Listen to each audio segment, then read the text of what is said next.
मैं अल्लाह को मानने वाला हूँ और हमारे कौम के बारे में जो भी कहेगा मैं उनसे डायरेक्ट भिड़ूंगा। मैं उनसे आपसे चैनल के माध्यम से कह रहा हूँ, कौम के बारे में जो भी फालतू बात करेगा निश्चित मैं उनसे भिड़ूंगा। जिस तरीके से भिड़ना होगा मैं उससे भिड़ूंगा। मुझे कोई फर्क नहीं पड़ने वाला कि जेल जाने से डर लगेगा कि मौत से डर लगेगा। ये सब बात दूसरे को, जिसको क्या बोलना है कुछ नहीं, मेरे कौम के बारे में बोलिएगा मैं डायरेक्ट आपसे भिड़ूंगा।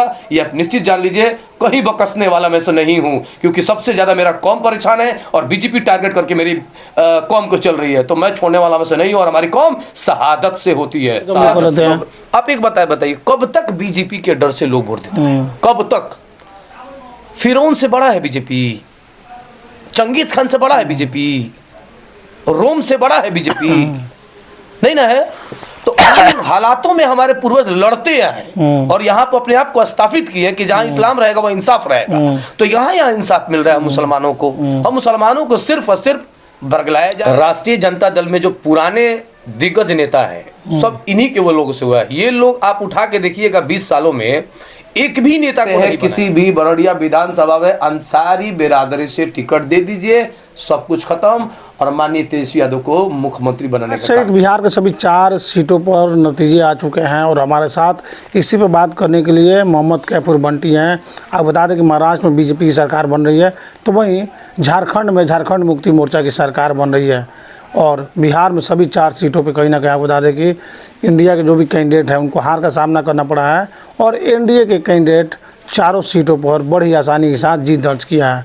इसी बात करें मोहम्मद कैफूर बंटी है और भी कई सारे मुद्दे हैं उस पर ही बातचीत करेंगे। तो सबसे पहले हम लोग बात कर लेते हैं जो अभी 4 सीट पर चुनाव हुआ है, बेलागंज भी उसमें से एक है और भी कई सारे सीट है, उसको लेकर जी क्या कहेंगे उसको लेकर? देखिए, जो बेलागंज हो या फिर उपचुनाव का मामला हो, उसमें मुसलमानों में रोष था जी। और जहाँ जहाँ जो पार्टियां राष्ट्रीय जनता महागठबंधन के लोग जो भी उठे थे वहाँ पे ना, तो सब परिवार के लोग उठे थे जो लोग से मतलब बोर हो गए थे। सुरेंद्र यादव का बेटा विश्वनाथ यादव, जगनानंद बेटे उनके बेटे, और ऐसे ही है बिल्कुल। तो लोगों की मांग थी कि इनका इनको छोड़ के चाहे नया उम्मीदवार बुलाया जाए, चाहे यादव हो या मुसलमान हो, कि नए उम्मीदवार को घोषित किया जाए। और मुसलमान को मिलता तो सुपर से ऊपर होता, क्योंकि 8-9 महीने का परिक्रमा था और लोग देख भी लेते। और जो लालछन लग रहा था महागठबंधन के राष्ट्रीय जनता दल पे कि भाई मुसलमानों को इग्नोर करने का काम कर रही है, मुसलमानों को सिर्फ वोट लेने का काम कर रही है, टिकट देने का काम नहीं कर, तो उस चीज से वो बच जाते और 8-9 महीने में एक प्रैक्टिकल भी हो जाता। लेकिन यही सबसे बड़ी गलती हुई, जिसका नतीजा ये हुआ कि लोगों ने अपना चुनने का पसंद किया। मतलब सरकार कहाँ जा रहा है, नहीं जा रहा है, कौन जीत रहा है, नहीं आ रहा है, एक बात तो कंफर्म कर दे बिहार की उपचुनाव ने कि मुसलमान अपना नेता अब चुनने लगे। ये आप समझ लीजिए। और ये सारी खामियां जो है जो राष्ट्रीय जनता दल में जो पुराने दिग्गज नेता है सब इन्हीं के वो लोगों से हुआ है। ये लोग आप उठा के देखिएगा 20 सालों में एक भी नेता को नहीं बनाया है। और ये जब एक नेता को जो आप नहीं बनाइएगा तो लोग तो रोष होंगे।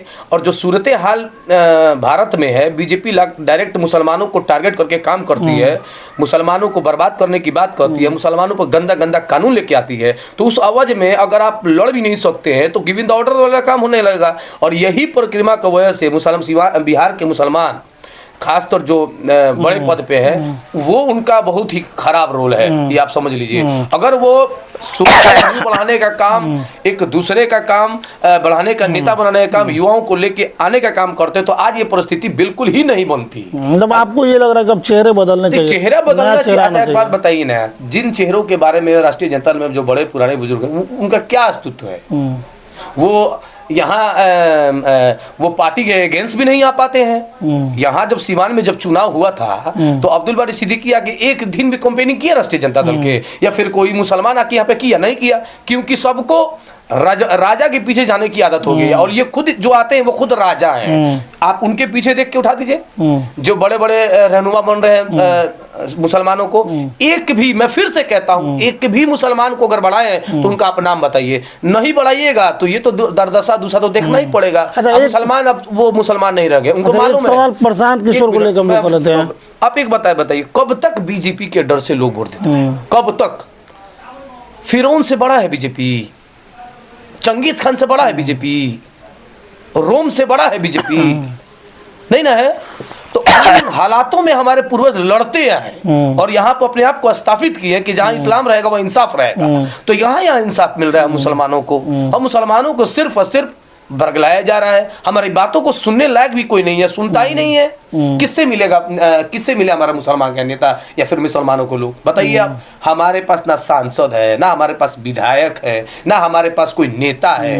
तो इन सब परिस्थितियों में तो दौर खराब आएगा ही। अब संभलने की चीज है, मुसलमानों को टिकट देने का वक्त आ चुका है। अगर मुसलमान टिकट नहीं देते हैं, इससे भी बुरा दौर आएगा, क्योंकि मुसलमान अब जग चुके हैं। यानी अब मुसलमानों को उनका अधिकार मिलना चाहिए, बिल्कुल मिलना चाहिए भाई। देने से हमको लग रहा है कि मुसलमान नाराज है। 35 साल में बेलागंज के सांसद जो बने हैं वो थे सुरेंद्र यादव जी। तो 35 साल मुसलमानों ने उनको तो भरपूर सहयोग, भरपूर मदद किया होगा ना। तो कब तक? अच्छा एक बात हम, अच्छा ये भी एक फैक्टर काम किया क्या, ये भी फैक्टर काम किया क्या कि आप जिस तरह से कह रहे हैं 25 सालों से वहाँ पे, मान लीजिए उनके फादर थे वहाँ पे जी, तो ये भी एक फैक्टर काम किया कि मुसलमानों में रोष है कि क्यों नहीं उनको हटा के एक मुसलमान को टिकट दिया गया जब इतने दिनों से राज। मैं आपको कह रहा हूँ कि अगर 8 महीने का चुनाव है तो उसमें मुसलमानों को लेके आना चाहिए था ना। मुसलमानों को लेके आके, मुसलमानों की आबादी है, मुसलमान लगातार आपको मदद करके जिता रहे, तो वो कब जीतेंगे? जिंदगी भर जिताने का काम करेंगे, खुद कब वोट लेंगे? लड़ाई अब यहाँ हो चुकी है, इसका लड़ाई यहाँ आ चुकी है। और मैं बार बार कहता हूँ, हरिशंकर यादव आ ही गए, विष्णु शंकर आ ही जाते हैं, रामा शंकर आ ही जाते हैं, सब तो आते हैं। मोहम्मद नाम का व्यक्ति कब आएगा? मोहम्मद नाम का विधायक कब बनेगा? आप यही बता दीजिए, आप कब बनेगा? और मैं कह रहा था कि ये रोज सिर्फ मुसलमानों में नहीं है, ये रोज आप भी तो राजद में हैं, आपकी पार्टी को सोचना चाहिए। देखिए राजद में है तो मैं उठाता हूँ अपनी बातों को, मैं अपनी बातों को उठाता हूँ, मैं कहीं चुप नहीं रहता हूँ। मुख्य दर्शक वाला मैं मोहम्मद कैफ नहीं हूँ, मैं अपनी बातों को बेबाकी से रखता हूँ। मेरा काम है बोलना, मेरा काम है हक हकूक़ के लड़ना, मेरा काम है मुसलमानों को टिकट दिलाने की बात करना। मैं एक बात बता, जो मुसलमानों में रोष है वही यादवों में रोष है। अच्छा एक बात बताइए आप, यादव में क्यों रोष है? यादव में रोष है कि सुरेंद्र यादव अकेले बैठे थे, हो सकता है कि 35 साल में और भी वहाँ के युवा बड़े होंगे, उनको मौका मिलना चाहिए था। तो शायद यानी कोई नया चेहरा, यादव या मुसलमान नया चेहरा होना चाहिए। पिछले जो 20 सालों से जो चेहरे पे काम हो रहा है वो चेहरा बिल्कुल ही फ्लॉप हो चुका है। उनकी परिस्थिति देख लीजिए, चाहे अब्दुल बारी सिद्दीकी हो मुसलमानों में या बहुत सारे लोग हों, मैं किसी से डरने की कोई नहीं कि मैं उनसे बारे में जो सच है मैं बोलूं। खत्म हो जाएगा, मुझे सच बोलने की अल्लाह ने मुझे काबिलियत दी है। तो मैं एक बात बताइए कि जब ये मुसलमान थे तो ये मुसलमान को सबसे आगे रखे थे, और ये मुसलमान टिकट क्यों नहीं दिला पाए? ये मुसलमान क्यों नहीं किसी युवा को आगे बढ़ा पाए? क्योंकि ये सब सिर्फ अपने के लिए ही काम कर रहे हैं। तो गुलाम नहीं ना है मजदूर, हम गुलाम बनेंगे तो सिर्फ अल्लाह के बनेंगे, किसी व्यक्ति विशेष बनने के क्या मतलब है? आप यहाँ से उठा दीजिए बिहार के इस छोर से उस छोर तक, एक मुसलमान जो बड़ा अपने को रहबर बनता है वो किसी को बढ़ाया है? कोई बेबाकी से एनआरसी सीए यूसीसी पे आवाज दिया है। राजद में होते हुए ये कहना चाह रहे हैं कि कहीं ना कहीं मुसलमानों की नाराजगी राजद से बढ़ रही है, आप ये कहना चाह रहे हैं? बिल्कुल बढ़ रही है, और राजद से नाराजगी बढ़ने का मेन सबसे जरिया क्या है ना कि जो मुसलमान के रहबर हैं वो मुख्य दर्शक है, अपने बारे में सोचते हैं, अपनी कुर्सी के बारे में सोचते हैं, और बिल्कुल जमात के बारे में सोचते। मैं ऑन द माइक कह रहा हूं कि भाई मैं एक बात बताइए, मोहम्मद कैफ जरूरी है या फिर सिवान के जो रहबर जरूरी हैं, या अब्दुल बारी सिद्दीकी जरूरी है, या अन्य मुसलमान जरूरी है, या कौम जरूरी है, या कौम के लोगों को बढ़ाना जरूरी है? ये फैसला आपको करना है, ये फैसला आपको करना है। ये एक बड़ा फैक्टर आप मानते हैं? बिल्कुल मानते हैं। आज 20 साल से बताइए करके क्या है आपको A to Z वोट मिलता है? आपको A to Z बोलने A to Z क्या मतलब है भैया? पहले आपका जो मास वोट है यादव मुस्लिम का, उस वोट को बचाइए, फिर A to Z में जाइए। वो नहीं आप आते हैं, वो लोग आपको वोट नहीं देने जा रहे हैं, बहुत मुश्किल से वोट देंगे। हम लोग की लड़ाई पिछड़ों, अति पिछड़ों दलितों की है, तो हम उनकी बात क्यों करेंगे भाई? परेशान मुसलमान है, परेशान पिछड़ा है, उनकी बात करेंगे। अच्छा, लोगों को तो आप ये कह रहे हैं कि नेता बनाएंगे क्या? आप ये कह रहे हैं कि मुसलमान राजद से नाराज है, तो आपके हिसाब से वोट किसको नहीं? आपके हिसाब से वोट किसको? क्योंकि प्रशांत किशोर भी एक तरफ कह रहे हैं कि मुसलमानों ने जदयू को वोट दे दिया, तो आप भी ये कहना चाह रहे हैं कि मुसलमानों ने जदयू को वोट दे दिया? मुसलमान जो ये नाराजगी का वोट है, कि एक ऑप्शन चाहिए था उनको। बेलागंज का मुसलमान को टिकट क्यों नहीं मिलेगा, बेलागंज के मुसलमानों को क्यों नहीं बढ़ाया जाएगा, बेलागंज मुसलमानों को क्यों नहीं मजबूत किया जाएगा। इस रोष के वजह से और सुरेंद्र यादव के बेटे को हराने की वजह से एनडीए में वोट चला गया। ओ, ये मतलब फैक्टर काम बिल्कुल किया है। यही हुआ है एनडीए अच्छा, चुनाव से पहले तक लगातार प्रशांत किशोर को बीजेपी की बी टीम लोग कह रहे थे, अभी उनके भूमिका पर किस तरह का मतलब आप क्या कहेंगे? क्योंकि 4 जगहों पे वोट मिला है और अच्छा खासा वोट मिला है, लेकिन प्रशांत किशोर अभी भी लगातार ये कह रहे हैं कि मुसलमानों ने अपना वोट एनडीए को दे दिया है। इंडिया को दे दिया था इसलिए कि फिर प्रशांत किशोर का वोट, इस पर सवाल आप कर सकते हैं क्या? वोट इसलिए वहाँ नहीं पड़ा है, और जो पड़ा है वो 17,000 18,000 मुसलमानों का वोट नहीं है, मुसलमानों का वोट है। अब जान लीजिए नहीं तो 1 लाख से हार जाते वहाँ पे। अगर मुसलमान डिवोट होते पूरा तरीके से, तो ये प्रशांत किशोर को उतना सीरियस हम लोग नहीं ले रहे हैं, ना हमारी कौम ले रही है। हमारी कौम थी इस वक्त। फिर इतना वोट कैसे मिल गया प्रशांत किशोर को? यार एक फ्लो होता है। मेन क्या था कि सुरेंद्र यादव के परिवार को हराना, तो जहां मन कर वहां चला गया। मुसलमान बेलगाम हो गया, मुसलमान जो एक जगह था वो टूट गया। जो यहाँ से गए थे लोग एक जगह करने का, सिवान में जो भरम, बिहार में जो भरम चल रहा था कि मुसलमान के नेता आ गए हैं तो मुसलमान एक जगह होंगे, बिल्कुल नहीं। अब वो जमाना नहीं रह गया है, नहीं हुआ है। और इससे बड़ी दुर्दशा क्या हो सकती है कि मुसलमान के रहबर के सभा में मुसलमान का एक बच्चा जो सवाल उठाता है दूसरे कौम के लोगों पर जो काम नहीं करते हैं, और जैसे ही सवाल उठाता है तो मुसलमान के सभा में मुसलमान का बच्चा मार मार के उसको अधमुआ कर दिया जाता है। इससे बड़ी दुर्दशा हो सकती है मुसलमानों के लिए, और इससे बड़ी दुर्दशा हो सकती है बेलागंज के लिए कि बेलागंज का एक युवक, बेलागंज का एक मुसलमान, बेलागंज का एक कलमा गोई सच बोलता है तो उसको लात जूते मिलता है। ये भी एक हार का बहुत बड़ा फैक्टर रहा है। ये भी एक हार का, एक तो वहां पर नेता नाराजगी और बढ़ गई मुसलमानों की, बिल्कुल नाराजगी बढ़ गई। आप एक बात बताइए, अगर आपसे सवाल किया जाएगा कि आप नहीं हम लोग रोष देंगे, तो हमारा काम है मनाने का। हम जनता के प्रतिनिधित्व करते हैं, उससे हाथ जोड़ेंगे, मारपीट तो नहीं करेंगे। और वहां पे तो ऑलरेडी नेता बोल चुके हैं कि ये इनसे जो कोई गलतियां हो गई, तो गलती किए होंगे तभी ना माफी मांग रहे हैं। तो उसने कहा होगा कि गलती हम लोग नहीं माफ करेंगे, तो माफ नहीं करने का कोई, मारने का कोई मतलब नहीं था। ये एक मैसेज बिहार के मुसलमानों के लिए खराब गया हुआ है। आज जब मुसलमान के सभा में मुसलमान व्यक्ति सेफ नहीं है, तो अन्य सभा में क्या होगा? अच्छा, मुसलमान के सभा में अगर मुसलमान के नेता के सामने अपनी बातों को ना रखे, तो क्या गैर कौम के नेता के सामने बातों को रखे अपना?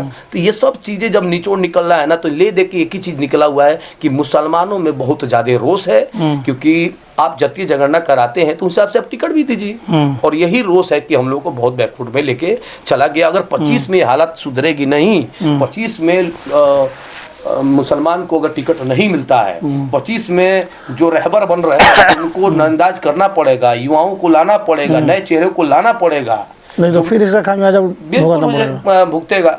क्यों भाई, देखिए सीएम आपको बनना है, ना मुसलमान सीएम बनने जा रहा है, ना मुसलमान पीएम बनने जा रहा है। अगर मुसलमान विधायक भी ना बने तो सोचिए ना मुसलमानों का क्या दशा दुर्दशा क्या होगा। चले तो चुनाव की बात हो गई जी। अभी सिवान में एक मुद्दा चल रहा है। 2 दिन पहले हमने कल वीडियो आपको देखा कि फेसबुक पर लाइव आए हुए थे सत्यदेव राम जो विधायक हैं, माले के विधायक दरौली के, आप उनको बहुत कुछ उल्टा सीधा क्या कुछ बोले कि जो हमारे कौम के बारे में बोलेगा उल्टा सीधा हम उसको नहीं छोड़ेंगे, हम किसी से नहीं डरते हैं, हमको डरने की तो क्या वो तो जरूरत बोल रहा है कि हम डायरेक्ट मतलब मुसलमानों को टारगेट नहीं कर रहे थे। तो मैं एक आपके सवालों का जवाब दे रहा हूँ कि एक बात हमको बताइए आप, वो कठमुल्लावादी किसको बोल रहे हैं? हिंदू धर्म के लोगों को कठमुल्लावादी होता है, चमार जाति से होता है? बिल्कुल नहीं होता। कठमुल्लावादी, उनको कठमुल्लावादी जो बोल रहे हैं ये बीजेपी की भाषा है, जो हम लोगों को एक अभद्र तरीके से बोलने की आदत जो बना ली, जो संसद भवन में जो कटुआ मुल्लावादी यही बात बोला गया था। तो इन चीजों को बोलेगा तो कौन रहबर बोल रहा है नहीं बोल रहा है उससे हमको कोई मतलब। हमारे कौम के बारे में जो भी उल्टा सीधा टिप्पणी करेगा मोहम्मद कैफ उससे डायरेक्ट भिड़ेगा।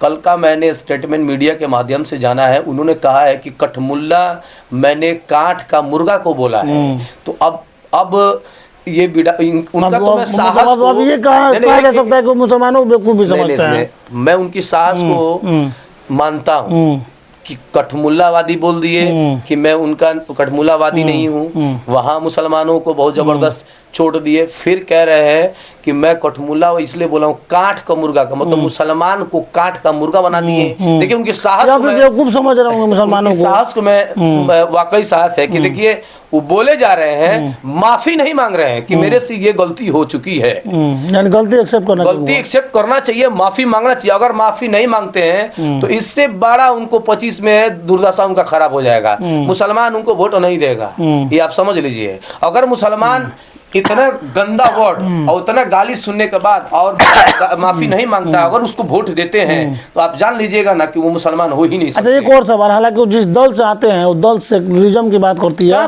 सबको साथ ले चलने की बात करती है, नहीं, लेकिन कुछ लोग ये कह रहे हैं कि उनका पर्सनल बयान है, इस पे आप क्या कहेंगे? सुनिए, इसके पहले बयान क्यों नहीं आया?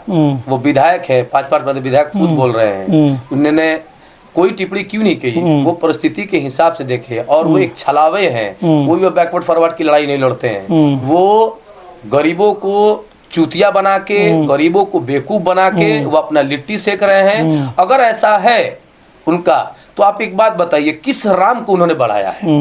कौन सा उनके जात में बढ़ चुका है? या फिर दरौली का 25 सालों में क्या सौंदर्यीकरण हुआ है, क्या उपलब्धियां बता दीजिए हमको आप जरा। ये सारे साल जो दलित पिछड़ा है उनको बेवकूफ बनाना है, उनको ठगने का काम किया गया है। एक राम जाति में अभी तक कोई एक नेता पैदा नहीं हो रहा है, और आप कह रहे हैं कि दूसरी बात, एक चीज हमको ये समझा दीजिए आप कि सत्यदेव राम के पार्टी के राष्ट्रीय महासचिव दीपांकर भट्टाचार्य हैं, जो फॉरवर्ड जाति से आते हैं, तो ये इन्होंने कहा है कि हम फॉरवर्डों से लड़ाई लड़ते थे तो पहले उनको हटा लें। पार्टी आप बोले हैं ना कि ये गरीबों गुर्जा फॉरवर्डों से लड़ती है, उनका तो स्टेटमेंट है कि हम लोग फॉरवर्ड से लड़ते हैं। तो जब फॉरवर्ड से लड़ते हैं तो उनके शीर्ष नेता क्यों फॉरवर्ड हैं? वहां उनकी औकात नहीं है। अगर वाकई दलित महादलित को बढ़ाना चाहते हैं तो पार्टी के सबसे बड़े जो वरीय नेता उनको हटा के अपने अपने चमार जाति से किसी छोटे जाति से बनाए, तब तो माना जाएगा कि फॉरवर्ड की लड़ाई वाकई लड़े। नीचे से लेकर ऊपर तक हम बैठे हैं, बैठ रहे हैं यहाँ पे, ये अब फॉरवर्ड उनका शीर्ष नेता बना हुआ है, चूतिया बना कर रखे हुए, हम लोग को बेवकूफ समझ रहे हैं। और मुसलमानों को मैं बता दे रहा हूँ, मुसलमान को दोबारा अगर वो टारगेट इस तरह की बात करेंगे तो बहुत खराब बयान आएगा। मुझे कोई फर्क नहीं पड़ने वाला है कि विधायक है, 5 बार से हैं, मैं अल्लाह को मानने वाला हूं, और हमारे कौम के बारे में जो भी कहेगा मैं उनसे डायरेक्ट भिड़ूंगा। मैं उनसे आपसे चैनल के माध्यम से कह रहा हूं, कौम के बारे में जो भी फालतू बात करेगा निश्चित मैं उनसे भिड़ूंगा, जिस तरीके से भिड़ना होगा मैं उससे भिड़ूंगा। मुझे कोई फर्क नहीं पड़ने वाला कि जेल जाने से डर लगेगा, कि मौत से डर लगेगा। ये सब बात दूसरे को समझाइएगा आप लोग। फिर से कह रहा हूं, मेरे कौम के बारे में कोई भी बोल देगा उल्टा सीधा बात, मैं डायरेक्ट बढ़ूंगा। आप जिसपे टिप्पणी कीजिए, मैं उससे कुछ भी बोलने नहीं जा रहा हूं।